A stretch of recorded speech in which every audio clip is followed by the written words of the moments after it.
Okay, everybody, we're gonna get right into our segmented cat-cows here. We're gonna be really focusing on spinal extension and spinal flexion in this movement, but we're gonna get a little specific here. I want you guys to learn how to start this movement from that sacrum, from that lower point on that lower back here. The key to that is anterior and posterior pelvic tilting your hips. You have to learn how to kind of twerk it a little bit here, okay? So we're gonna be starting in that spinal flexion position, in your arched back position. And I want you to watch my lower back. I'm gonna start by posterior pelvic tilting and rounding that sacrum right here. So watch that lower back. We're gonna start to climb through that lower part of the sacrum, into your lower spine, and into that mid back, into that upper back, and dropping the neck. So now we're in that big spinal flexion position. We are rounded a ton. So I want you to start again from that lower back. We're gonna anterior pelvic tilt. Watch my lower back. I start to tilt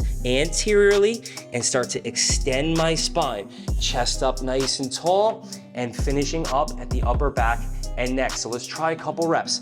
Start from that lower back and climb one vertebrae at a time. That's the way to think about it. It's very hard to learn and master that. I'm still a work in progress at that, but this is how you want to really isolate here, especially if you want to get better at a lot of your conventional positions, a lot of your compound movements. The better control you have of your spine, the better you feel when you're doing this through daily movements, through functional training, all of that, right? So let's come back down into that spinal extension.